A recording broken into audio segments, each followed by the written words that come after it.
Almost everyone believes this movie was based on a famous Isaac Asimov novel. Almost everyone is wrong. The truth is exactly backward, and it is only the beginning of the strangeness behind one of the boldest science fiction films of the 1960s. This is Fantastic Voyage, the 1966 spectacle directed by Richard Fleischer, in which a submarine and its crew are shrunk to microscopic size and injected into a dying man's bloodstream to repair his brain from the inside. Today, we count down 15 weird facts about it, and stick around for number 1, because the film's happy ending hides a fatal secret. Subscribe if you love classic science fiction. Let's get into it. Here is the great misconception that has followed Fantastic Voyage for nearly 60 years. Ask most science fiction fans, and they will tell you the film was adapted from a novel by the legendary Isaac Asimov, the author of I, Robot, and the Foundation series. It is a completely understandable mistake, and it is completely false. Asimov did not write the story. The screenplay came first, developed from an original treatment, and Asimov was hired only to write the paperback novelization, a tie-in book meant to promote the movie. The confusion comes down to timing and marketing. Because of delays in the film's lengthy production, the publisher released Asimov's novelization roughly 6 months before the movie actually reached theaters, with his enormous, famous name printed on the cover in letters nearly as large as the title. Millions of readers encountered the book first and naturally assumed the film that followed was based on it. The book went on to sell over 2 million copies. To this day, countless people are certain they read the Asimov novel that inspired the movie, when in reality they read a quick promotional tie-in that Asimov himself wrote from someone else's script.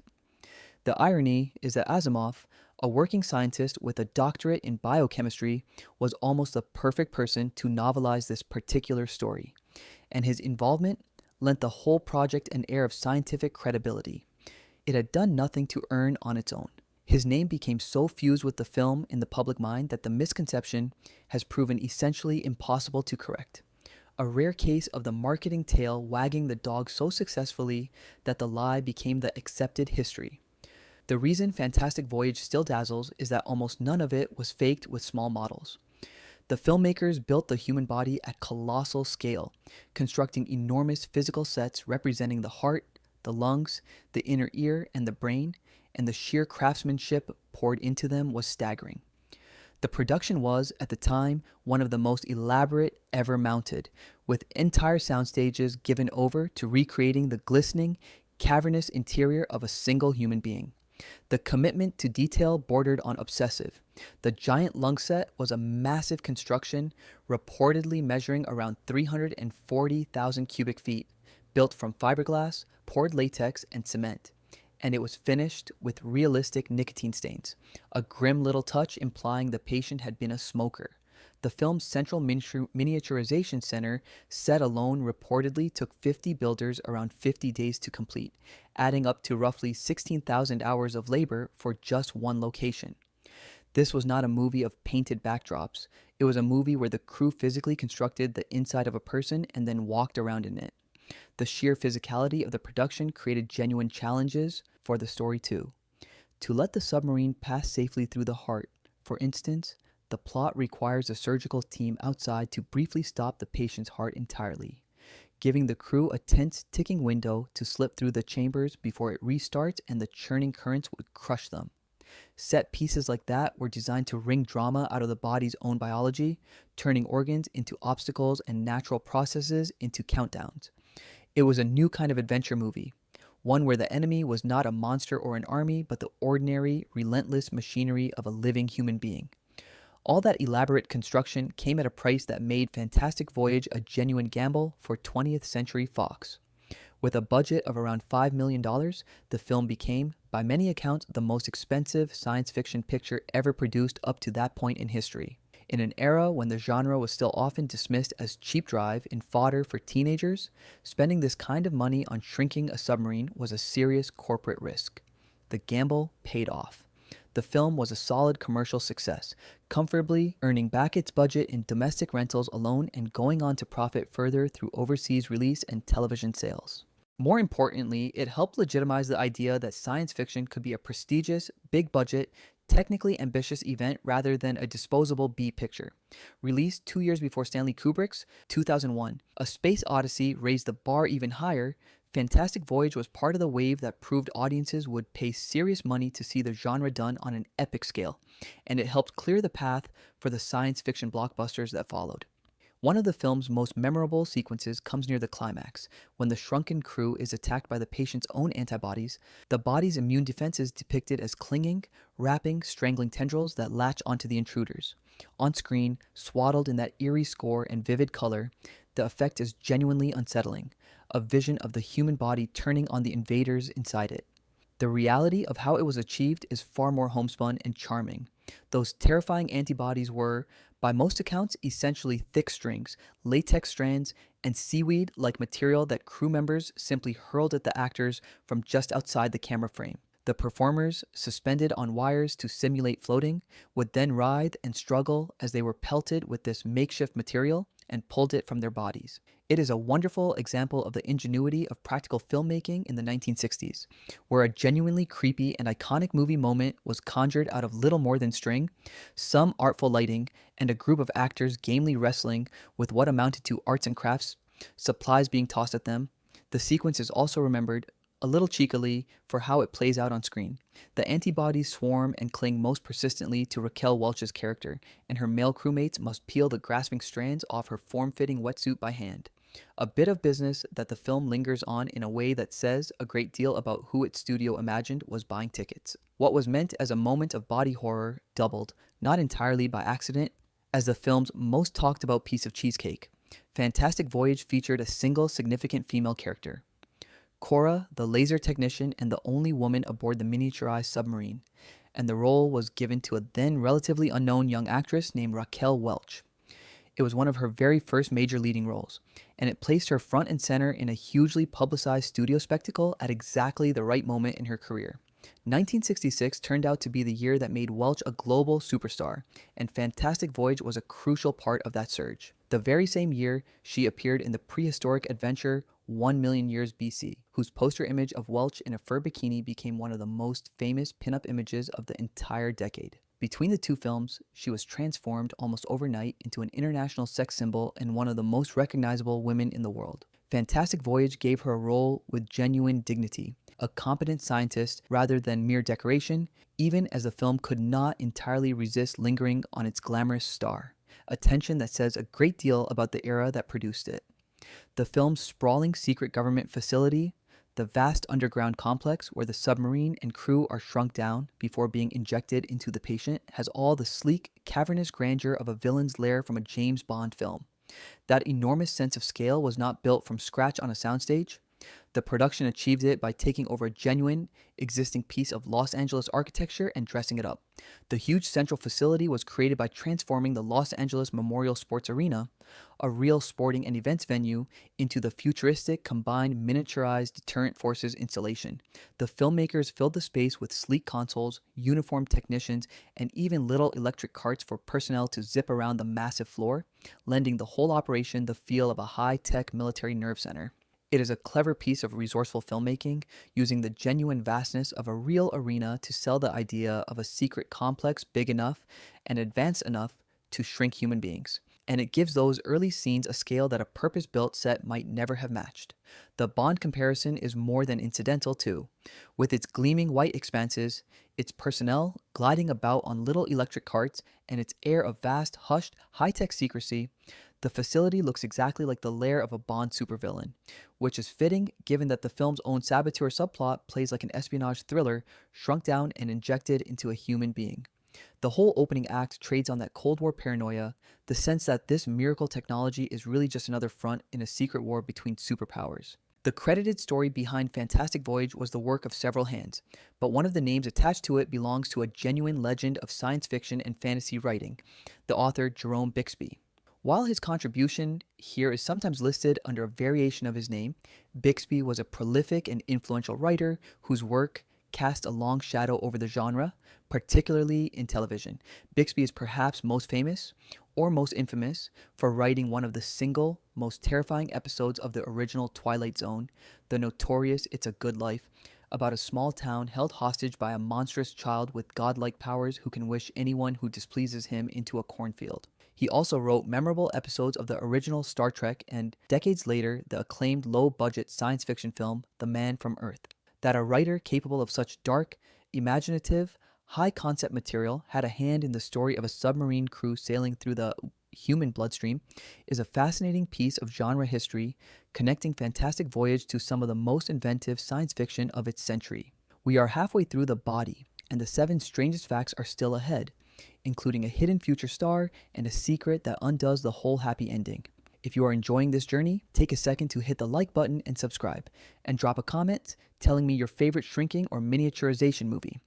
Alright, back inside. The crew of the Proteus includes a saboteur, a traitor secretly working to make the mission fail, and that shifty, untrustworthy figure, Dr. Michaels, is played with wonderful nervous menace by the great character actor Donald Pleasence. With his bald head, watchful eyes, and air of barely suppressed anxiety, Pleasence is precisely the sort of actor who makes an audience suspect the worst from his very first scene, and he uses that quality to genuinely unsettling effect here. What makes his casting delicious in hindsight is what came next. Just 1 year later, in 1967, Donald Pleasence would step into one of the most iconic villain roles in all of cinema, playing the bald, scarred, cat-stroking supervillain Ernst Stavro Blofeld, the head of Spectre, in the James Bond film You Only Live Twice. His Blofeld became the definitive template for the character and was later parodied endlessly, most famously as the inspiration for Dr. Evil in the Austin Powers films. So, the twitchy traitor sabotaging the mission inside the human body was, almost immediately afterward, the face of the most famous criminal mastermind in movie history. Fantastic Voyage presents its incredible premise, the shrinking of human beings down to microscopic size, as an established, if still imperfect, government technology, complete with entire military facilities devoted to it. The film is somewhat vague on screen about exactly when it is meant to take place, but according to the studio's own promotional materials at the time, the story was set in the then distant future year of 1995. This makes the film a wonderful and slightly poignant time capsule of mid-1960s optimism about the pace of scientific progress. In the confident imagination of 1966, a world where the United States of America and the Soviet Union had both cracked the secret of shrinking submarines and injecting them into people seemed plausibly just 3 decades away. 1995 came and went, of course, with miniaturization technology remaining firmly in the realm of fantasy. The film sits alongside countless other science fiction works of its era in wildly overestimating how quickly the future would arrive. A charming reminder of a time when it genuinely felt like anything, from moon landings to microscopic surgeons, was right around the corner. The film's leading man is the secret agent Grant, the audience's everyman guide through the strange interior landscape, played by the ruggedly handsome Irish actor Stephen Boyd. To many viewers in 1966, Boyd was instantly recognizable, and not for a heroic role at all, but for playing one of the most memorable movie villains of the era. Just 7 years earlier, Stephen Boyd had co-starred in the monumental 1959 epic Ben-Hur, the film that swept the Academy Awards and became one of the most celebrated spectacles in Hollywood history. Boyd played Messala, the boyhood friend turned bitter Roman enemy of Charlton Heston's title character. And it is Messala who faces Heston in the film's legendary, breathtaking chariot race, one of the greatest action sequences ever filmed. Boyd's Messala meets a famously brutal end in that race, so the same actor audiences had watched die in the dust of the Roman circus was now, in Fantastic Voyage, the steady, heroic hand guiding a submarine through a man's arteries, a striking reminder of the range these classic era stars were asked to cover. For all the affectionate mockery its dated moments attract today, Fantastic Voyage was a genuine technical triumph in its time, and the film industry recognized it as such. The picture was nominated for 5 Academy Awards, a substantial haul for a science fiction film in the 1960s, when the genre was rarely taken seriously by the awards establishment. It won 2 of them, taking home the Oscars for Best Art Direction and Best Special Visual Effects. Those wins were richly deserved, because the film's entire reason for existing was to make audiences believe they were traveling through the interior of a living human being, a place that had never been convincingly visualized on a movie screen before. The vast, surreal, gorgeously lit sets representing the heart, lungs, and inner ear, combined with the pioneering effects, work that placed the tiny submarine within them, created something genuinely unprecedented. The film essentially invented a whole visual language for depicting the human body as an alien, navigable landscape, a template that science fiction, education films, and even medical animation would borrow from for decades to come. It is worth noting that the film earned all this acclaim despite being, on a purely scientific level, gloriously impossible. Physicists have long pointed out that the premise violates basic principles like the conservation of mass and that miniaturized people could not breathe normal sized air molecules or see using normal sized light waves, among many other problems. The filmmakers largely waved these concerns away in favor of spectacle and story, betting correctly that audiences would happily suspend disbelief for the sheer wonder of the visuals. The Academy clearly agreed, rewarding the film not for its science but for its imagination, for making the impossible look and feel real enough to sweep viewers along for the ride. The influence of Fantastic Voyage rippled outward across popular culture for decades, its central idea of a miniature journey through the body proving irresistible to other storytellers. The film spawned direct descendants across multiple mediums, cementing its concept as a permanent fixture of the science fiction imagination. Most famously, the premise was reworked into the beloved 1987 science fiction comedy Inner Space, directed by Joe Dante and produced by Steven Spielberg's company, in which Dennis Quaid plays a miniaturized pilot accidentally injected into Martin Short rather than the intended rabbit. That film even took its title from a term associated with the earlier movie's inner body setting. Fantastic Voyage also inspired an animated television series that aired in the late 1960s, bringing the shrinking submarine concept to Saturday morning audiences. And for many years, a big budget remake has been discussed in Hollywood, at various points attached to major filmmakers, including the visionary director Guillermo del Toro. The original's simple, powerful idea has proven remarkably durable, endlessly revived and reimagined for new generations. From medical documentaries that borrow its imagery to countless television shows and cartoons that have sent characters shrinking into a body, the basic template Fantastic Voyage established has become one of the most recognizable premises in all of science fiction, instantly understood by audiences who have never even seen the original film. Tucked away in the cast of Fantastic Voyage, in a role so small it is easy to miss entirely, is an actor who would go on to a long and highly successful career in film and television. A young James Brolin, near the very beginning of his professional journey, appears in the film in a minor part, credited simply as a technician and reportedly given little or nothing to do. Brolin was years away from the fame that would come with television series like Marcus Welby, MD, and Hotel, and from a film career that would see him become a recognizable leading man, later the patriarch of a Hollywood dynasty and the husband of Barbra Streisand, as well as the father of the acclaimed actor Josh Brolin. Spotting him in the background of the miniaturization facility is a genuine challenge, the kind of blink and you miss it early appearance that many major stars have buried somewhere in their filmographies. It is a small but delightful piece of trivia, a future Hollywood name quietly paying his dues among the extras of a shrinking submarine epic. It also speaks to the way these big studio productions of the era functioned as training grounds, packed with young hopefuls taking any role they could get to be on a major set, some of whom would go on to enormous fame and most of whom would not. Brolin simply happened to be one of the ones who made it, which is why fans now comb through the background of Fantastic Voyage hoping to catch a glimpse of a legend before he was anyone at all. Behind the camera on Fantastic Voyage was the accomplished director Richard Fleischer, a reliable and versatile Hollywood professional responsible for a wide range of films across many genres. But the most fascinating fact about him has nothing to do with his own filmography and everything to do with his father, one of the true founding giants of American animation.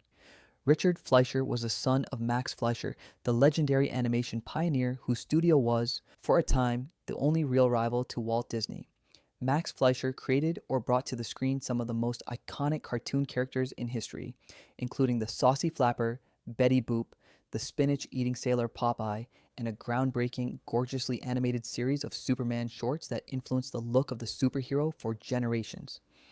There is something wonderfully fitting about the fact that Fantastic Voyage, a film celebrated for its wildly imaginative, vividly colorful, almost cartoonish vision of the human body as a surreal wonderland, was directed by a man who had grown up inside one of the most inventive animation studios that ever existed. The visual imagination ran in the family. Here is the astonishing secret buried inside the film's happy ending. As the clock runs out and the crew races to escape the patient's body before they return to full size, they abandon their wrecked submarine, the Proteus, deep inside him, along with the remains of the traitorous Dr. Michaels, who has been consumed by a white blood cell. The surviving crew members swim frantically to the eye and are extracted through a tear duct in the final seconds, re-enlarging safely outside the body. Everyone celebrates. The mission is a triumph, except it is not, and if you think about it for even a moment, the horror becomes clear. The wrecked submarine and the dead man's body are still inside the patient, and in seconds they too will return to full human scale, expanding to enormous size within his skull and body and killing him instantly and gruesomely. The film simply ignores this catastrophic flaw, and it drove Isaac Asimov, the scientist and author writing the novelization, absolutely crazy. Unwilling to let such a glaring impossibility stand, Asimov rewrote the ending in his book so that the white blood cell carrying the submarine debris is chased out through the tear duct, along with the escaping crew removing the deadly wreckage from the body. The movie's celebrated happy ending, taken literally, is a death sentence, and it took one of history's great science fiction minds to quietly fix it. So there you have it. 15 weird facts about a film that everyone thinks came from a book that actually came from the film, built a nicotine-stained lung the size of a building, and dressed a sports arena up as a secret base. It hid a future Blofeld, a fallen Ben-Hur villain, and a young James Brolin in its cast, was directed by the son of Popeye's creator, and ended on a triumphant escape that would have killed the man it was meant to save. Few films ever took audiences somewhere so strange, so beautiful, and so gloriously impossible. Like, subscribe, and share this with the friend who still swears the movie was based on an Asimov novel. Until next time, mind the antibodies and watch where you shrink.